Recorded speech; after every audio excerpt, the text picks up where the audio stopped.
우리나라에 계약법이라는 게 있을까요? 없을까요? 왜 우리가 계약서를 써야 할까요? 계약서에서 또는 계약에서 어떤 요소들을 봐야 할까요?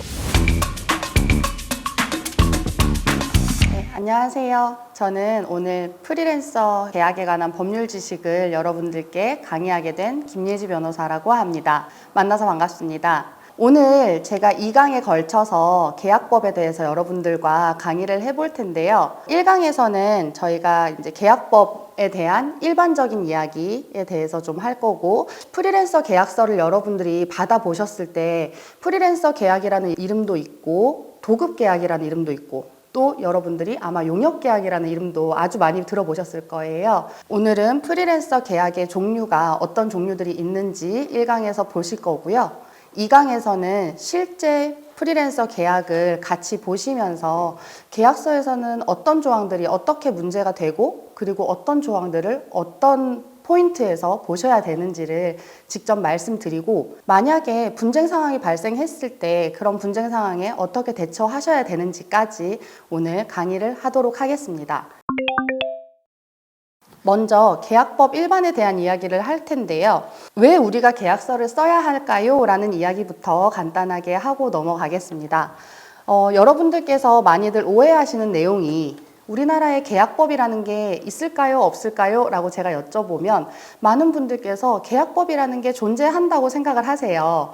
그런데 실제로 우리나라 법에는 계약법이라는 것은 존재하지 않습니다. 저희가 계약서를 확인을 하고 검토를 하고 해석을 할 때 어떤 법에 따라서 이것을 볼 것인가 라고 했을 때 보통은 민법이나 상법 또는 특별법인 근로기준법, 이런 것들에 비추어서 이 계약에 대해서 저희들이 해석을 하게 됩니다. 그러면 우리나라에 일단 계약법이라는 것 자체가 없으니 이 계약이라는 것을 할 때 계약서의 존재가 매우 중요해지고 있습니다.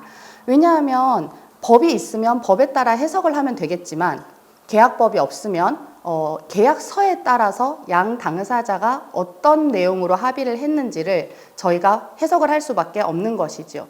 그래서 이가 없으니 잇몸이 더 중요해진다고 저는 생각을 합니다. 여기에서 이는 법이고 그리고 잇몸은 계약서 자체가 되겠죠. 계약서를 보통 작성을 하실 때 표준계약서로 작성을 하시거나 아니면 아주 간단한 간소화된 계약서로 작성을 하실 수도 있는데, 최소한의 안전망이다, 세이프티넷이다 라고 저는 항상 설명을 드립니다. 그러면 계약법도 없고 우리가 이걸 해석을 할 때는 전문가가 할 수밖에 없는 일인데, 그러면 저희가 계약이라는 것을 체결을 할 때 계약서에서 또는 계약에서 어떤 요소들을 봐야 할까요? 화면에서 보시다시피 계약을 이루는 요소는 크게 세 가지로 나눠 볼 수 있습니다. 그래서 첫 번째는 여러분들이 실제 계약서를 보시면 아시겠지만 계약의 목적이라는 게 가장 처음에 나옵니다. 이 계약의 목적이 어떤 프로젝트를 달성하는 성취를 하는 것이냐, 아니면 어떤 동산이나 부동산을 소유하는 것이냐 등등, 이런 계약의 목적이 계약서에 일단은 적시가 되어야 하고요. 또는 계약서에 적시가 되지 않더라도 적어도 양 계약 당사자들이 그 부분에 대해서 합의를 하고 있어야 한다는 의미입니다. 그리고 두 번째는 계약을 했던 일시, 그 다음에 이 계약을 이행해야 하는 일시, 그리고 이 계약이 정하고 있는 행위가 무엇인지, 그리고 이 계약의 효과가 무엇인지, 이런 부분들, 행위에 대해서 육하원칙이라고 하는 것을 저희가 계약의 요소라고 봅니다. 그리고 추가적으로 계약이나 계약서에서 손해배상이나 아니면 담보책임이라든지, 만약에 분쟁이 생겼을 때 우리는 이렇게 해결을 하겠다라는 형식의 그런 계약서 내용들이 들어가기도 하는데요. 그런 내용들이 꼭 들어가지 않더라도 제가 방금 말씀을 드린 것처럼 계약의 목적이나 계약의 일시, 그리고 행위의 효과, 이런 것들이 다 정해져 있다면 저희가 이것을 계약이 체결되었다 또는 계약서에서 효과적으로 이것을 계약서로 볼 수 있을 만한 형식적인 요건을 갖추었다라고 얘기를 할 수 있습니다. 세 번째 항을 보시면 제가 구두계약도 계약인가? 라는 질문을 드려봤습니다. 많은 분들께서 구두로 하는 계약도 계약인가요? 라고 많이들 물어보시는데요. 방금 말씀을 드린 이런 계약을 이루는 요소, 프로젝트들에 만약에 여러분들이 목적이라든지 아니면 행위 일시 효과, 그다음에 행위 자체에 대한 내용, 이런 것들이 좀 구체적으로 양 당사자가 구두로라도 합의를 한 적이 있다면, 또는 구두로라도 합의를 하였던 것이 입증이 된다면 이것을 계약이 성립이 있었던 것으로 볼 수 있습니다. 여러분들께서 실제로 서면이라고 하죠. 이제 서류로 되어 있는 그런 계약서를 쓰셨을 때는 계약이 실제로 성립을 했냐 안 했냐 하는 문제에 대해서는 크게 맞닥뜨리실 일이 없으신데요. 만약에 여러분들이 구두 계약을 하셨을 경우에는 이게 실제로 계약이 있었느냐 없었느냐 하는 부분에 대해서도 분쟁이 있을 수 있습니다.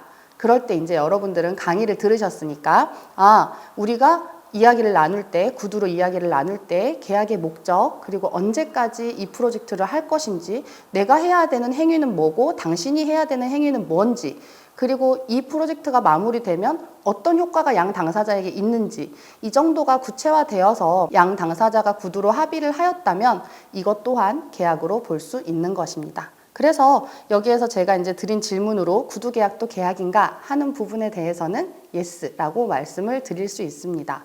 악법도 법인가? 라는 질문이 하나 더 있죠. 이거는 만약에 계약서상에서 한 당사자에게 너무 치우친 불리한 조항이 있을 경우에, 그럴 경우에 이 조항을 과연 유효한 계약 조항이라고 볼 수 있을 것인가 하는 내용을 설명을 드리려고 합니다. 실제로 계약서를 처음에 초안을 받아보시면 손해배상 조항이라든지 아니면 이 프로젝트나 아니면 이 행위를 하셔야 하는 일시라든지 이런 부분들에 대해서 한쪽 당사자에게 지나치게 불리한 조항이 있을 때가 있습니다. 그런 경우에는 이 조항을 우리가 실제로 지켜야 하나요? 라고 물어보시는 분들이 많으신데요. 계약서에 우선은 내용이 적시가 되어 있고, 또 양 당사자가 계약서에 서명과 날인을 해서 실제 계약이 체결이 되었다고 본다면, 우리 법원은 이런 경우에도 일방 당사자에게 불리한 조항이라 하더라도 이것을 유효한 조항으로 보고 있습니다. 그렇기 때문에 여러분들께서 계약서를 검토를 하시고 계약을 체결하실 때 꼼꼼하게 각 조항들을 보시는 것이 중요하고 매우 필요한 작업이라고 보셔야 할 것입니다. 화면을 보시면 제가 저희 민법에서 지금 정하고 있는 계약의 내용에 대해서 제가 좀 가지고 와봤는데요. 내용이 상당히 어렵습니다. 변호사인 제가 봤을 때도 가끔씩 이게 무슨 단어지? 라는 생각이 들 정도로 어려운 단어들이 많이 나오는데요. 지금 화면을 보셔서 아시다시피 우리 민법은 사실은 계약을 이루는 내용 자체를 거기에 적시를 하고 있는 것이 아니라 작성된 계약서가 있을 것을 기반으로 그것을 어떻게 해석을 할 것인가 하는 것에 대한 내용을 법으로 적시하고 있습니다. 그렇기 때문에 여러분들께서 계약서를 작성하거나 또는 적어도 구두로라도 계약이라고 부를 수 있을 만한 정도의 내용들을 양 당사자가 합의하는 것이 더욱 중요하다고 보시면 될 것 같습니다. 계약법 일반에 대한 내용은 간단하게 살펴보았고요. 시간적인 어떤 제한상 제가 여러 가지 내용을 말씀을 드리지는 못했지만 중요한 내용들은 좀 충분히 말씀을 드린 것 같습니다. 두 번째로는 프리랜서의 근로자성에 대해서 한번 이야기를 해보려고 합니다. 프리랜서 분들께서 사실 나는 프리랜서인데요 라고 말씀을 하시면서 근로자와 나는 전혀 상관이 없다, 근로기준법 상에 있는 근로자와 나는 전혀 상관이 없다라고 생각을 하시는 분들이 굉장히 많으신데요. 실제로 프리랜서에 대해서도 근로자성을 인정한 판례들이 다수 있습니다. 그 이야기인 즉슨 사실 프리랜서와 근로자는 이렇게 물과 기름 같은 그런 사이가 아니라 중간에 교집합이 있을 수 있는 그런 근로 형태를 띠고 있다고 볼 수 있는 것입니다. 화면에는 글이 굉장히 많은데요. 제가 간단하게 요약을 해드리자면 원고들은 학원 강사 분들이십니다. 그래서 학원 강사를 프리랜서로 일을 하고 계시는 분들인데 이분들에 대해서 법원에서 너희들은 프리랜서로 계약을 했지만 실제 근무 형태나 아니면 근무 장소 또는 회사에서 있는 취업 규칙이라든지 아니면 근로 형태를 봤을 때 이것은 계약서 내용은 프리랜서 계약이었지만 실질적으로는 근로자성이 있는 근로계약이다 라고 법원에서 판시를 한 내용입니다. 이 판례는 실제로 형식적으로 아무리 근로계약서가 아닌 프리랜서 계약으로 계약서를 작성을 하고 계약을 했다 하더라도 실질적으로 근로자로서의 노동을 제공을 하고 근로계약법 상에서 정하고 있는 근로자성이 인정이 된다면 이것은 프리랜서가 아니라 근로자로 우리가 인정을 할 수 있다라고 본 유의미한 판례입니다. 이 판례를 제가 소개시켜 드리는 이유는 여러분들께서 근로를 제공을 하실 때 우리가 프리랜서라는 직업을 생각을 해봤을 때 1순위로 생각을 할 수 있는 것이 시간과 장소의 구애를 받지 않는 것이겠죠. 두 번째는 어떤 특정한 상사나 아니면 관리자의 관리나 종속이 되지 않고 자유롭게 일을 하는 것일 겁니다. 그런데 요즘은 많은 경우에 프리랜서 계약을 하면서도 이런 종속 관계라든지 아니면 관리 관계를 어느 정도 가미하고 있는 근로 형태가 많기 때문에 이런 분쟁들도 다수 발생을 하고 있습니다. 이 판례에 대해서 조금 더 부연 설명을 하자면 화면에서 보시다시피 판례에서는 이렇게 판시를 하고 있습니다. 임금을 목적으로 종속적인 관계에서 근로를 제공하는 것이라고 이야기를 하고 있는데요.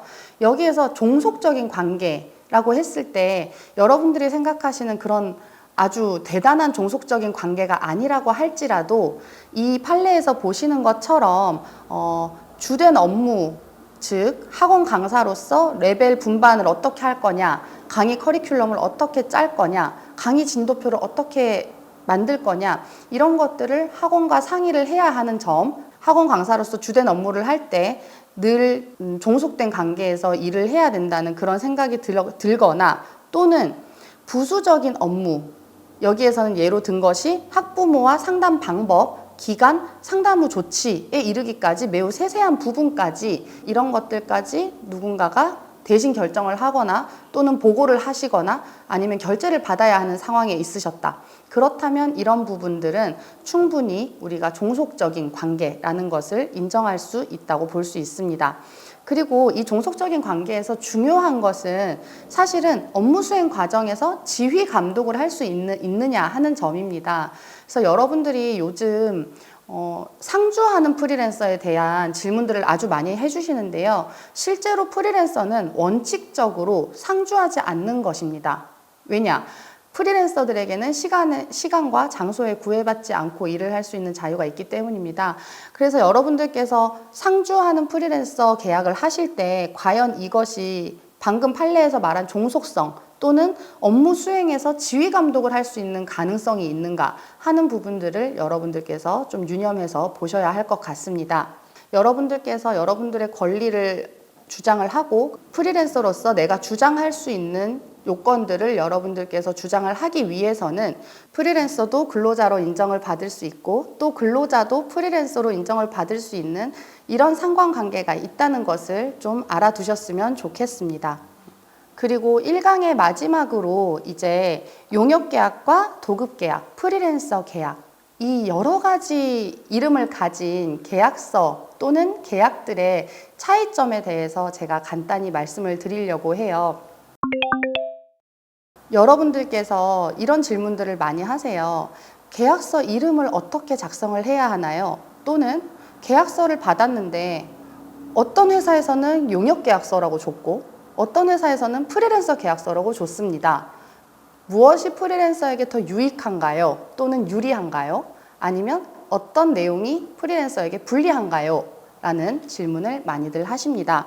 여기에 대해서 모든 계약서를 일일이 다 제가 검토를 할 수는 없겠지만 공통적으로 중요하게 여러분들께서 보셔야 되는 내용들과 그리고 아주 중요한 차이점 한두 가지 정도를 소개를 해드리려고 합니다. 화면을 보시면 제가 간단하게 좀 설명을 해 두었는데요. 여러분들께서 프리랜서로 일을 하시면서 많이 보실 수 있는 주요 계약서들은 이 세 가지 정도라고 보시면 될 것 같습니다. 첫 번째는 고용계약서입니다. 그리고 두 번째가 도급계약서, 그리고 세 번째는 위임계약서입니다. 그런데 여러분들이 화면에서 보시다시피 마지막에 나와 있는 위임계약서 같은 경우는 제가 적어 놓은 것처럼 사무의 종속성이 굉장히 큽니다. 종속성이라는 것은 이 사무를 할 때 맡기는 사람 입장에서 이것을 주로 처리하는 것이 아니라 이 일을 위탁받은 또는 수급을 받은 그 사람의 어떤 역량이나 능력치가 훨씬 더 많이 발휘가 되는 경우에 우리가 이 일은 종속성이 크다고 설명을 하는데요. 옆에 제가 예시로 들어놓은 변리사라든지 변호사라든지 법무사 이런 직종들이 사실은 위임이라는 형태로 일을 하는 가장 대표적인 예라고 볼 수 있습니다.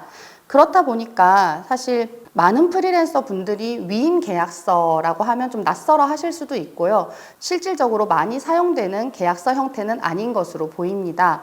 그렇다면 여러분들께서 가장 중요하게 보셔야 하는 두 가지 계약서는 고용계약서 또는 도급계약서인데요. 여기서 한 가지 더 말씀드릴 것은 위임보다는 요즘은 프리랜서 계약서라는 이름으로 또 계약을 하시는 분들이 굉장히 많으시더라고요. 하지만 프리랜서 계약이라는 것은 실제로 저희가 법률적으로 카테고리를 나누기에는 조금 마땅치 않고요. 프리랜서 계약서 내용을 봤을 때 그것이 고용계약에 들어가느냐 아니면 도급계약에 들어가느냐 하는 것은 또 다시 해석을 거쳐서 저희가 어떤 계약의 내용인지 확정을 한 번 더 해야 할 것으로 보입니다. 우선 고용과 도급의 차이점이 뭘까요? 가장 큰 차이점을 제가 두 가지 정도 말씀드리려고 합니다. 우선 고용계약이라는 건 저희가 많이들 하는 용역계약을 저희가 법률적인 용어로는 고용계약이라고 합니다. 용역은 사실은 법률적인 용어는 아니고요. 실생활에서 많이 쓰여지는 그런 단어입니다. 그래서 용역계약을 여러분들께서는 법률적으로 고용계약이라고 보시면 되는데요. 고용계약은 권리 의무 관계에 있어서 전속성이 굉장히 큽니다. 아까 제가 위임 계약을 할 때 종속성이라는 말씀을 드렸는데요. 전속성이라는 것은 또 조금 다른 개념인데 이건 어떤 특정한 사람에게 어떤 특정한 사람의 능력을 내가 믿고 그 사람을 지정해서 또는 그 사람의 능력을 내가 믿고 일을 맡긴다라는 의미가 크다는 겁니다. 이것은 이제 도급과 비교를 해봤을 때 조금 더 그렇다는 내용이고요. 그렇기 때문에 만약에 어떤 특정한 프로젝트나 업무가 특정한 사람의 능력에 기반한 일이 된다면 그것은 실제로 고용계약이 될 가능성이 큽니다. 도급의 경우에는 제가 화면에서 적어놨다시피 일을 완수하는 그 사실 자체가 중요한 것입니다. 그래서 보통은 제가 프로젝트 계약들을 예로 많이 드는데요. 한 가지 일을 언제부터 언제까지 수행하고 그리고 그 일의 마무리, 그 일의 완료를 성취로 보는 이런 계약들을 저희가 도급 계약이라고 합니다. 도급에서 굉장히 중요한 사실이 하나 있는데요. 고용계약과 가장 큰 차이점이라고 볼 수 있는 점이 있습니다. 그것은 바로 저희 민법 667조에서 정하고 있는 수급인의 하자담보 책임이라는 것입니다. 말만 들었을 때는 굉장히 어려운 용어처럼 보이는데요. 이걸 제가 쉽게 설명을 해드리자면 도급에서 일을 맡기는 사람을 저희가 도급인, 그리고 일을 맡아서 하는 사람을 수급인이라고 하는데 이 수급인이 한 일에 중대한 과실이 있어서 하자가 발생을 하는 경우 그 하자가 이 수급인의 과실에 의한 것이 아니라 하더라도, 즉 이 수급인에게 그런 하자가 발생을 한 것에 대해서 책임이 없다고 하더라도 이 민법에 의해서 하자에 대한 담보 책임, 그 하자에 대한 어떤 손해배상이라든지 아니면 그것을 다시 수정해 줄 의무가 이 수급인에게는 발생을 한다라는 것입니다. 이 부분이 계약서에서 적시가 되어 있지 않더라도 저희 민법에서 수급인의 하자 담보 책임이라는 것을 적시하고 있기 때문에 만약에 여러분들께서 도급 계약을 하신다면 이것이 일의 완료가 중요한 계약이니만큼 수급인에게 이 하자 담보 책임이라는 것이 있다는 사실을 좀 인지를 해 두셔야 합니다. 이렇게 제가 말씀을 드리면 도급인이 단순히 항변하거나 아니면 클레임을 제기하는 것, 이 정도로도 하자 담보 책임이 발생을 하나요? 라고 물어보시는 분들이 많이 계시는데요.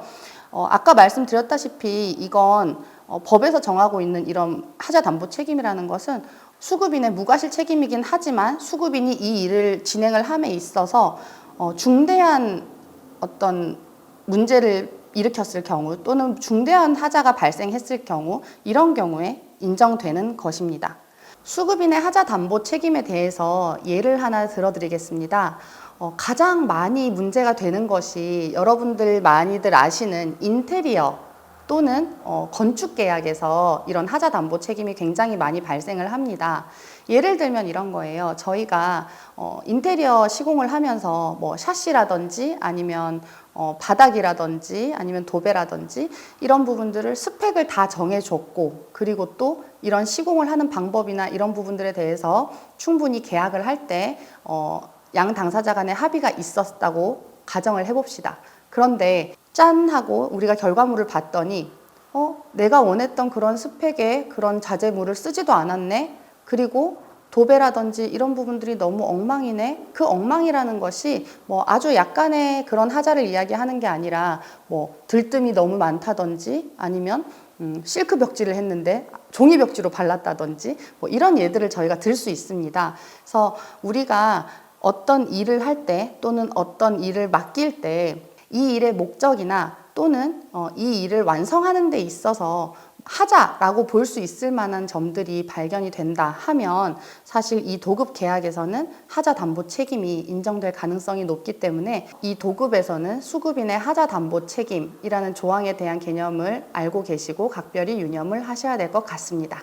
그래서 여기까지 저희가 계약법 일반에 대한 내용과 프리랜서라는 이름으로 볼 수 있는 계약서의 종류들에 대해서 저희가 알아봤는데요.